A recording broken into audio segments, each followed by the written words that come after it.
Today, we're going to take a step back from the topical news and talk about something even more important, our youth. Our youth is now being challenged with all sorts of issues, and technology is one of the biggest drivers that's really hitting hard in terms of key topics, and we need to talk about it. And if you haven't already, remember to hit subscribe so you don't miss our upcoming episodes. Also, the Rethinking Tech survey is live, so please go in, give us your feedback, tell us what you like, you didn't like, so that we can make this series better for you.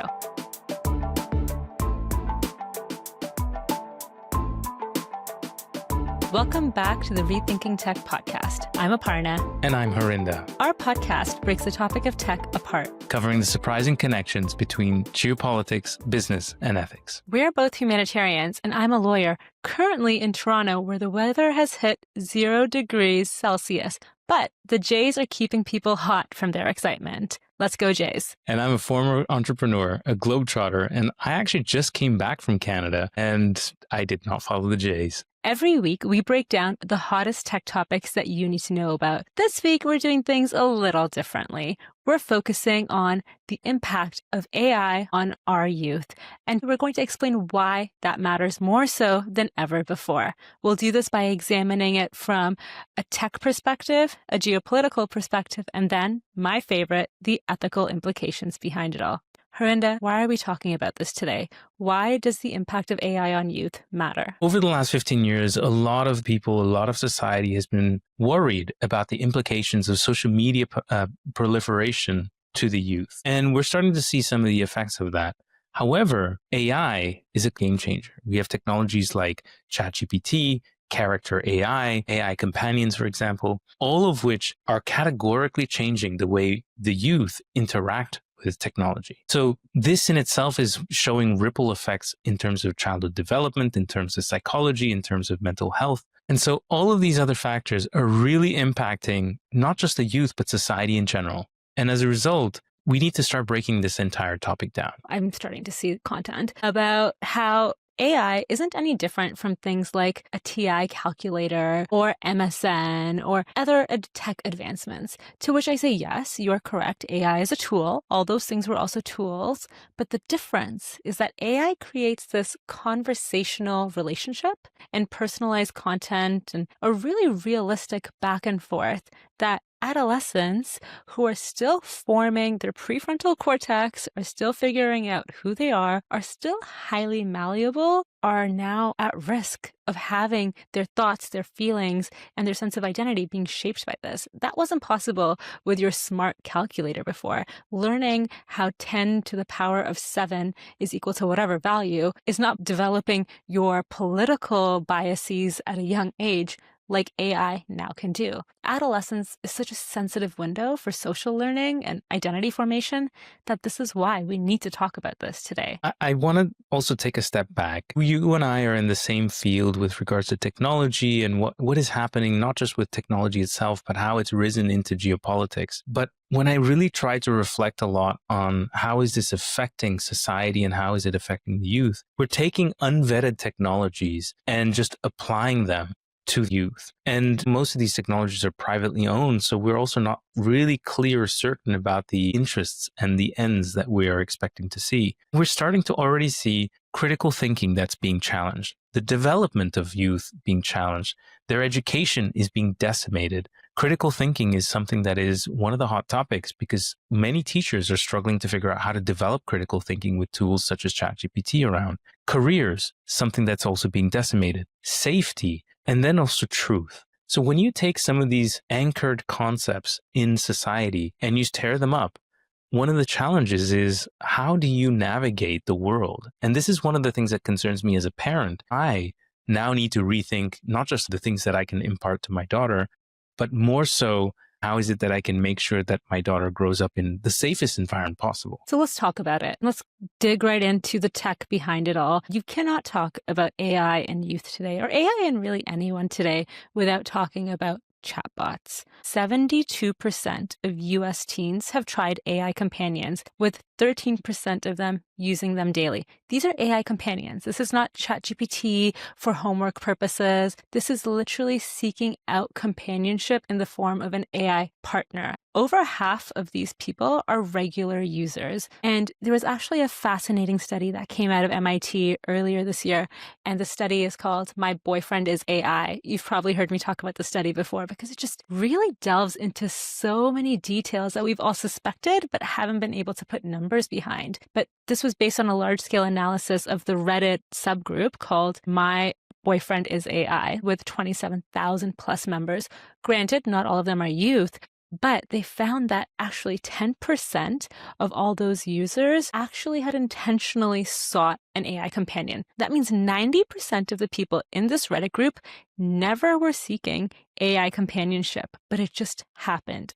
That's something that's definitely worth noting. We're talking about Replika. We're talking about Character.AI. We are talking about ChatGPT. And also, now we're starting to see more come out through Grok as well. Users typically go to them for availability, non-judgmental responses, and now emotional support. Just today, I read that Character.AI is no longer going to provide their services to people under 18.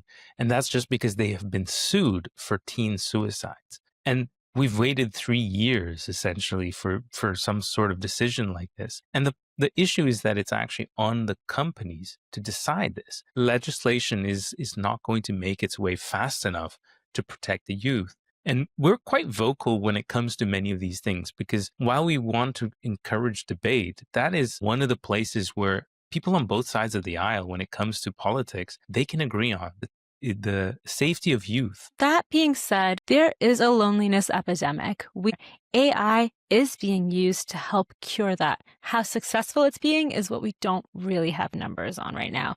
Replika came out with numbers, but how much are you going to trust the study of an entity that is going to be at risk if the numbers are not in its favor? In its defense, its study did show that these companion chatbots were reducing self-reported loneliness. What they did not demonstrate as well is that there are risks of dependencies and blurred social norms.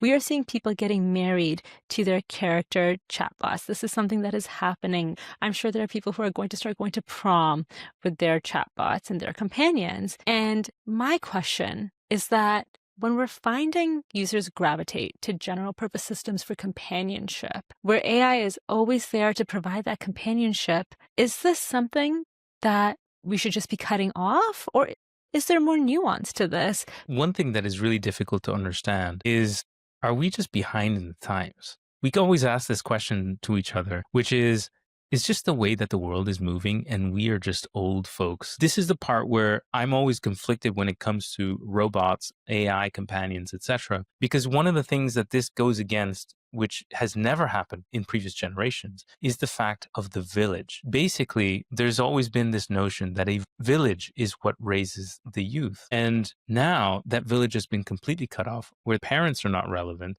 friends are not relevant, the social circle or even the educational infrastructure or the societal infrastructure that's in place is not relevant. And so as a result, now it's all down to a chatbot. And the part that I also wonder, when you think about therapy, for example, usually one of the goals of therapy is for you to get off of therapy. But technology on a SaaS model is meant for you to be roped in forever. So is the model of AI-related therapy, chatbots, etc., in this space really there for you to be unhooked? Or is this where you just have to keep a monthly subscription into perpetuity to stay safe, stay sane, stay healthy? Which is fair, but maybe it's affordable. So it's okay. You're paying what, like $5, $10, $20 a month for access to a therapist? That's far more accessible than the hundreds of dollars that most people have to pay to get to a licensed therapist. Forget about actually finding someone who's willing to take you. There are definitely pros and cons to evaluate, but we also can't talk about youth and AI and the tech influence without looking at education and what this means for our entire education system. We've seen that there's been rapid growth in AI tutoring, personalization, cheating as well when reports are being drafted and economics exams are being written. But Controlled studies have demonstrated that there are material learning gains in certain situations, perhaps where content that is really hard to grasp is translated into language that's easier or simpler or into a context that people just understand better, which makes learning more accessible. Why is it that students should be tested on their knowledge of microeconomics based on one textbook where they might not understand the language that's used versus understanding those same concepts that may be done through baseball analogies? What's wrong with that? Isn't this a better thing for education? And it also then begs the question, are classrooms as they currently are structured the right way to educate students, the students of today, the youth of today? You're moving towards the crux of the issue, because critical thinking is something that anyway has been a challenge for many, many educators in general. ChatGPT and all of the LLMs that are out there are definitely one of the places where we're seeing a decline in critical thinking because people are just outsourcing the entire workflow to an LLM. Having said that, what you were mentioning, which I also think is a very miraculous approach to education, which is Google's tool to help you digest incredibly complex or even simple topics, but in a way that is digestible for you. And the customization of education is something that is an unbelievably powerful approach to education instead of those monolithic textbooks that we all grew up with in our generation. So I do think that there's a beautiful part about the technology which we need to enjoy and to allow for scale, because this is a more inclusive approach that I think is very powerful. But what we're also seeing is that critical thinking is being outsourced because that is one of the many tools that are out there. And again, I always try to be a techno optimist, but I want to pull a thread about what you were saying on the affordable side as well. And the reason for it is because while we were talking about the youth, if you look at the household, cost of living is going up. And when cost of living goes up, parents have to resort to just staying afloat. Most families in the United States are living paycheck to paycheck. This is a factor and a statistic that's apparent in most countries, in fact. And I keep thinking about a lot of technologies like robots. Recently, there was the release of this home care robot that does your laundry, that does your cleaning, that does your dishes. I also think that this is an amazing use of technology so that you can focus more on family time. But unfortunately, I also have to factor some of these societal issues in which when you do free up time, you just spend it more working. More concerning for me is whether we're going to start taking robots and then start pushing them for childcare. And that to me is sort of the next evolution of robots. And we already have this. There's a product called the SNOO. The SNOO is a digitalized format of a rocking crib.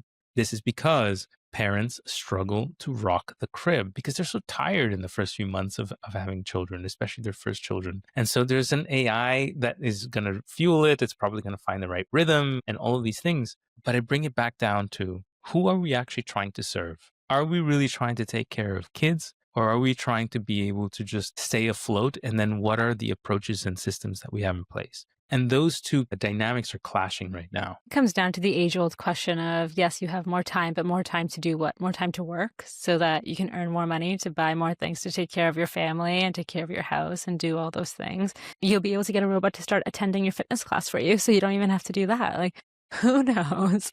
But going back to education, there was one question I wanted to ask you. What guardrails do you think we should insist on before putting AI in the classroom? Because we both see the benefits of having AI. We both also are worried about critical thinking skills completely flatlining. I had a great conversation with quite a few fellows from UNICEF's Innocenti program who dedicated the last year focused on bringing AI into the classroom and what this meant. And a lot of them are really optimistic, and they are looking at this not as just adding a subject to your overall course load, but changing the entire educational infrastructure as it currently is. And I don't know if it's going to happen in this generation or the next, because there's a lot of teachers in there who are used to teaching math the same way. They're going to keep doing it. But you can't have an AI-first curriculum without changing the curriculum, without changing the teachers, without making it harder for them to do a job that many of them have been doing for 20, 30 years. This is such an incredible question. I think there's something to be said about the integration of technologies like chatbots, LLMs, AI, etc., into education. When you think about 3 years ago when ChatGPT launched, or almost 3 years ago, what is it that happened? Essentially, a child who was in, shall we say, grade 7 went from grade 7 to grade 8. And this miraculous technology happened overnight. And it was doing all the work for you. And so on the one side, and this is the reason I was saying before we talk about guardrails, we have to talk about how is it that we integrate technology meaningfully to the education system. And that has to be planned, and that actually needs to be done by the right people. And right now, I also agree with you. I don't know that across all educational institutions and the ministries of education, if they exist, are actually applying this appropriately. But let's say that they did, then what are the guardrails? And this is the place where, when it comes to guardrails, safety is number one. And for me, I do believe that the first guardrail is education in technology. That means helping kids understand that when you use an AI companion, this is what's going to go wrong. Give people real life examples, expose them to the people that have gone down the rabbit hole and what is the challenge that those people have gone through. Bring in the parents and talk about the kids that actually did commit suicide, because frankly, that's the risk. And kids don't understand that risk, but they need to be vetted into it. And there needs to be a way to introduce them. Now, of course, there's a way to introduce it for a 4-year-old and an 8-year-old and a 15-year-old. But at the same time, there is no opportunity for us to just slap bang the technology and just tell them, go figure it out. And so when these revolutionary technologies are introduced to education, the integration of it has to be done meaningfully, in which the guardrails are placed as well. And so if we think of it a bit more holistically, but with the care of the youth, there's an opportunity there. And I just wish that more administrators and more educational institutions were doing this in that meaningful way. But unfortunately, it's been done with fear. And it's just been said, you need to learn AI. This is the cutting edge to AI. Go and learn how to code. Now you don't need to code. And now you need to learn how to use ChatGPT. Now you don't need to use ChatGPT because you lose critical thinking. And so now you need to be able to do the next. I mean, how is that going to help a young person? And this is a term that I think I've coined, where I'm calling Gen Z, and mainly really Gen Alpha, the experiment generations, because society has not figured it out. We are just guessing, we're throwing things at them and hoping that they will figure it out. But this is leaving a lot of them with a complete lack of certain skills or complete overindulgence in access to things like ChatGPT to think for them. And we just don't know what that balance is. We don't know how to educate them. It also results in a greater digital divide, because there's people in rural communities who probably haven't heard about this or don't have the best access to the internet. Let's not even forget about the global south. Are we just increasing the digital divide? Is there a more fair way for us to be doing this? Could we be using this technology in a more democratic way where everyone has access to it and everyone can use it to leapfrog above and beyond where they are right now to advance their societies? We haven't thought about any of this stuff. All of this just sounds really good, and it's something that, unfortunately, the youth of today are paying the price for, because they are the ones who have to figure it out for us. We just released this technology and we're like, Godspeed, good luck. If we could go back in time, it would have been nice to have code of conduct, purpose use case scenarios, and only use this technology for XYZ reasons. I think that one of the things that we have forgotten is the fact that parents and the social networks, so whether it's grandparents, aunts and uncles, neighbors, etc., that village is the safety mechanism in which, when things go wrong, they are the only people that are there for them. And if we keep doing this and separating the youth by just using digital technologies, and I'm being very vocal about this because, of course, it's a hot topic and it's one that we both care about so much. But if we keep doing this, we're only doing a disservice for the youth. We can't talk about youth and not talk about the staggering youth unemployment rate that we're seeing. In Canada, I was shocked to see that it's currently 14%. In China, it's even higher. And that's alarming. It comes down to many factors, but one of which is that companies have been laying off those entry-level positions that, frankly, new grads or young people typically get as their first foot in their door, first real work experience, and they're replacing them with either AI robots or AI technologies that can do the job instead, or they're just cutting that completely and reallocating that budget to their AI infrastructure and their AI strategy. And in fact, the OECD came out with a report and a warning of productivity gains, but the risk that entry-level routine jobs are going to shrink. And who is that impacting the most? It's our youth. Many years ago, I remember Google came out with a policy that you no longer need a university degree to enter Google. And Google at the time was the foremost employer. This was the gold standard, not just in tech, but in the world when it came to HR. And what I kept thinking about was, my goodness, that is amazing, because it will unleash a level of creativity that was always held back by a moat of this university degree. And I think it did that for many, many years. But now I'm looking back and I keep thinking about, do you even need to go to university? Because is education at the university level relevant? Are you learning the tools, the skills, and the items that you need to know to succeed in the business world? And so this is also a reflection with regards to how is it that the youth need to be able to navigate the workspace. And what we keep hearing from the CEOs of big tech companies, from everybody that's pushing AI out there, is that everybody has now unprecedented opportunities to be entrepreneurs. However, not everybody wants to be an entrepreneur. And not everybody's built to be an entrepreneur. Let's not forget that the failure rate of startups is 97+%.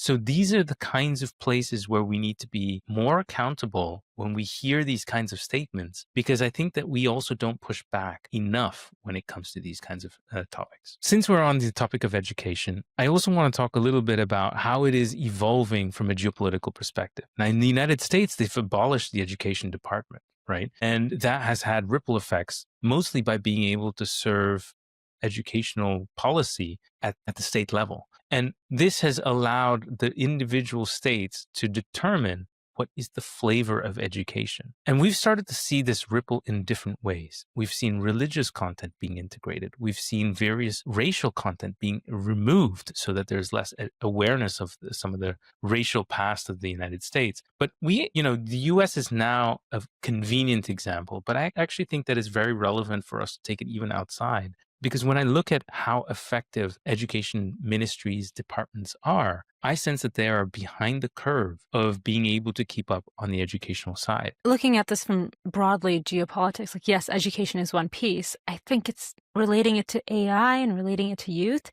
countries that are investing in education. And again, that's that entire infrastructure. That's not just adding an AI course to your overall course load, but countries that are investing in AI education and access, AI literacy, infrastructure, apprenticeships, those are the ones that are essentially building a future of resilience and economic competitiveness for their youth. I am thinking immediately of the UAE, which came out earlier this year and said that they were making ChatGPT accessible to all of its residents. Why are they doing that? They're not just doing it because they want you to be able to check the weather more easily. They're doing it because they're trying to train their local economy to be better, faster, and smarter than the rest of the world when it comes to using this technology. I think that's what countries need to start doing now if they want to stay ahead. Yeah, I think that one of the people that I listen to quite often is somebody called Jonathan Haidt, who's a New York Times writer. And his cause at this very moment, and it's been a cause that he's held for quite a long time, is technology and the youth at the policy level. In fact, he is really amazing in terms of being able to communicate and do the research or work with researchers in terms of what is it that the effects of technology are. And the fact is that we actually have the statistics. It's just that the policy is always falling behind. And this is in large part because there's lobbying groups and there's interests that are pushing policy in a different direction. And so these are some of the friction points in which we need to also step back in terms of understanding how will this play out. So imagine that the society will continue to move in this direction. And we have these 14% unemployment in the youth level. And some of these structural challenges that we'll have is that we won't have people in the youth categories that are growing through the work environment to become the leaders of tomorrow. And this is a question that I also have when it comes to policy at the government level. I have not seen too many youths in government that are under the spotlight and making categorical changes. If we keep talking about these unbelievable startups and cutting edge technologies, I'd love to see how it is that these are the same people that are integrating technology and policy at the government level, but done by the youth. and not by interest groups or not by older politicians, that sort of thing. Because it's just a movement I'm not seeing. By the youth, for the youth, the people who are actually going to be impacted by the policies that are being developed. And I keep coming back to that conversation I had with Eugenia on Rethinking Tech, where she laid out some alarming statistics about what % of youth are actually actively involved in the governance of their country, which still blows my mind. We just don't think 100% of parliament needs to be made up of people who are like 55 plus. And speaking on just the point of geopolitics and AI and how that works, you can't talk about AI, you can't talk about geopolitics without talking about the impact on elections, without talking about things like deep fakes, without talking about things like influencers doing what they do best, influencing election outcomes. And the reason this applies to youth more than anyone is because this is the generation that has grown up on TikTok or grown up on Instagram. They trust these figures more than they trust a CNN news anchor or a New York Times writer, because these are figures that they've in large part grown up with. And in a world where AI literacy is not where it needs to be, but AI generated misinformation is far ahead of where it should be, and it can erode trust in institutions and elections, the youth are the ones who are being impacted of this. And as a result, so is the rest of the country. One thing that I'm also concerned about is that we keep hitting the symptoms and not the problem. And this is something actually that Pat DeBruyne, who's from Amnesty International, was saying, that both sides of the aisle agree that we need to protect the youth, but yet we keep tackling some of the symptoms and not the problems. So when governments say, we're going to stop providing social media access to the youth, you're not tackling the problem, you're tackling a symptom. And that is one of the challenges that I have, because just to get to the crux of this geopolitical challenge, governments are stuck in which they need to prove that their economies are going to be viable versus the safety of individuals in their society. And they're trying to play this very tricky balance between these two factors, and economy is winning. And the reason for it is because for many years, we have anchored our well-being to economy and not to safety. And so this is the place we're now starting to get challenged. And we're going to hit the boundaries of this very likely in our lifetime, in which we need to actually proactively decide whether we're going to just forget about safety or we're going to forget about economy. What do you think about China's new law slash legislation that came out about influencers on this topic of safety and economy? They are now mandating that influencers speaking about certain topics, finance, politics, other important things, must have a university degree in the subject area that they're talking about. I believe in the intention behind it. I do believe that now we are in another epidemic of the fact that fake news and the loss of truth is a thing out there. It's very difficult to vet information, and it's very difficult to ingest information that is true now. I read a statistic that 46% of the internet is generated by AI, and by next year, it's going to be plus 90%. Now, whether you believe it's true or not is irrelevant, because the volume is very clear. And synthetic data is something that is being generated because it needs to be generated to train AI, because most AI companies are running out of data. I think that the intention is the right one. The unfortunate part is I do not necessarily believe that education through university degrees is the most appropriate test. Having said that, I prefer some framework than no framework. It might not be the best solution, but shockingly, it is a solution, and you can iterate on it. I'm assuming that's the plan. Also, really interesting, your stat about how 90% of content online is going to be AI generated in the next couple of years. This helps explain why so many of the comments we get question whether you and I are AI or real humans. Real humans, see, hand in front of face. Let's talk about my favorite part of every episode, which is the ethical implications behind all of this stuff. Why does it matter? What are we talking about? Again, AI, its impact on youth, the good, the bad, but is it all worth it? Is it all advancing society? We've looked at the mental health dependency. We've looked at deep fakes and non-consensual access to information, which we've talked before.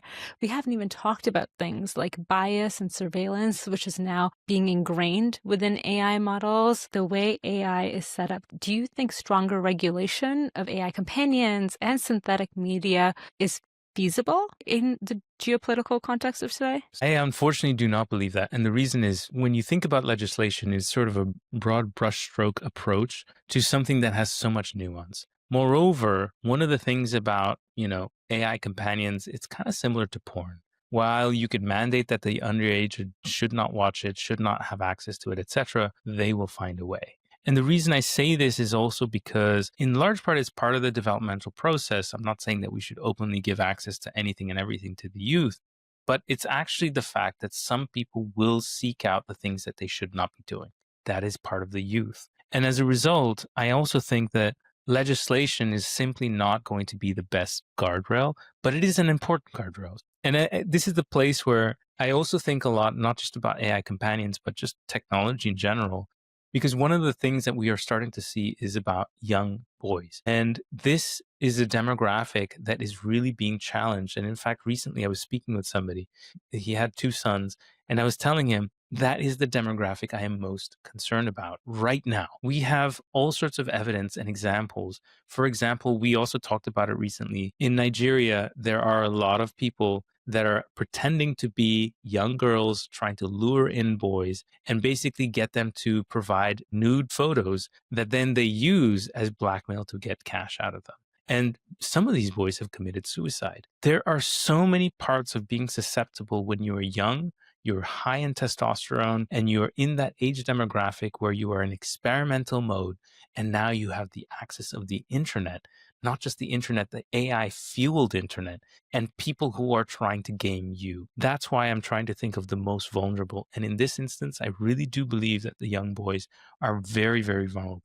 It's also happening across all demographics. So don't get me wrong. It's not just the youth that are boys, it's all of youth. But there is an architecture that's in place that allows dark actors to access these young folks and basically game them for their own personal gain. Young, lonely folks, really, is what I'm seeing. Although a lot more stories are coming forward about how someone was super social, they were super extroverted, had a ton of friends, but then they developed a relationship with an AI model. Let's call it what it is. It's an AI model. It's not a person. It's not even really a chatbot. It's literally math. And then they changed who they were completely. And it comes down to how youth are exactly that. They're young, they're not fully developed, they're highly malleable. So if put in the wrong hands, it will result in cases like sextortion. It will result in cases like becoming withdrawn from family. It will unfortunately result in cases like suicide. But all that to say, again, from that study, My Boyfriend is AI, looking at statistics, approximately 25% of users reported clear net life benefits from AI companionship versus 3% reported harm. Again, what you report might not be the same as what's happening, but that is significant. And coming to your comment that you made earlier about us not identifying root causes, the root cause behind a lot of this is loneliness. And if an AI math model is going to reduce loneliness, we can't just outright ban it. We have to use more nuance. It's not black and white. We need parameters. We need regulations. We need regulations. Where are the regulators at? Because this is literally your job. I want to zoom out quickly to say we have biologically evolved over millions of years, if you believe in evolution at least. That means that if you introduce something as powerful as the technology that we have today, our neurons and our biochemistry is not able to adjust according to the stimulus that we're receiving, or even the volume of stimulus, because we're just getting so much adrenaline, we're getting so much shock to our system that it's so difficult for us to ingest. But then there's another part of this discussion, which is your peer group is now online. And that means your social feed, and that's run by an algorithm. So if you end up in the wrong algorithmic search pattern, you will be served maybe far right or far left content. And then this is going to start tainting your different beliefs that are perhaps not really your beliefs, but now it starts to seem the norm. And you're going to start thinking about the world and the world that you want to live in a different light than you probably would have been exposed to offline. And these are the kinds of things where I think it's really important for us to be a bit mindful about, if we are serving this kind of content to the youth, how is it that they ingest it and how do their beliefs change? Because we're starting to see a lot of, again, and I go back to the young boys, that are starting to move towards the direction of wanting to have women serve them at home. And that in itself is not necessarily an evolution to the thinking of where we have progressed as society. And those discussions of women's rights and what women are capable of and all of these things, they're going to get silenced against because we're going to start seeing these demographics push their beliefs because we're still living in a man's world. And so most of the triggers are pulled by. And in the same light, I also think about relationships. We have been building relationships for millions of years, human to human. And the fact that we are in a loneliness epidemic is this introduction of technology. And that introduction of technology has severed the human to human connection. And again, we are addressing it in perhaps the wrong ways. And it's not by reintegrating human connection, it's by being able to inoculate you because you are lonely. And that part to me is the disservice that we are doing. To pick up on one point and really just summarize a lot of what I've been feeling is that the algorithm is shaping our youth of today. The algorithm, which is easily purchasable, you can throw money against it to determine if you want youth to turn more left or right, because again, they are so malleable. And again, humans are very simple. I don't think I can go a single episode without saying that. Humans are very simple, but youth are even easier to manipulate. You just put more money behind it. So really, the algorithm not only dictates who our youth are and how they're going to feel, but it dictates the entire economy, the entire democracy or government of a system. And I don't think we at all are governing that appropriately. I don't think regulators are thinking about this enough.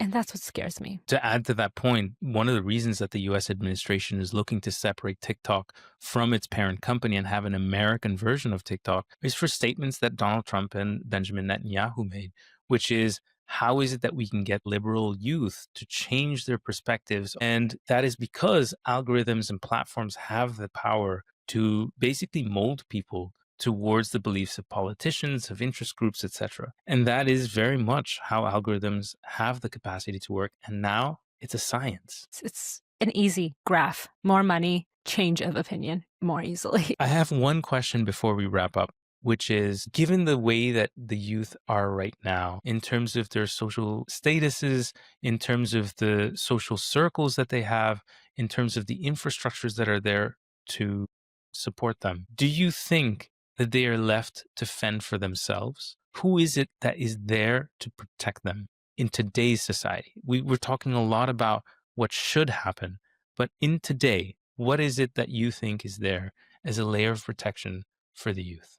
I would like to say your family unit, but everyone's family unit is different. I would like to say your friends, your community, but you and I both know that is slowly crumbling. And what's available versus what they think is available is very different. What they think is available is something that is easily accessible, available 24/7, always has an answer and is always in their corner. I'm talking about ChatGPT. I'm talking about chatbots. That's what they see as being available. So regardless of what their options are, I think what's more important is what they think their options are. And that's what is the scariest part. AI is neither inherently good nor bad for young people. It just amplifies what our societies already are. If we want AI to expand opportunity rather than inequality, we have to pair that with technological deployment, with urgent public policy, education, and care. Having an AI course is not ever going to be enough to make your entire economy AI literate. The youth of today, we owe it to them to do better. Thanks for listening in. New episodes drop every Tuesday. We'll see you then.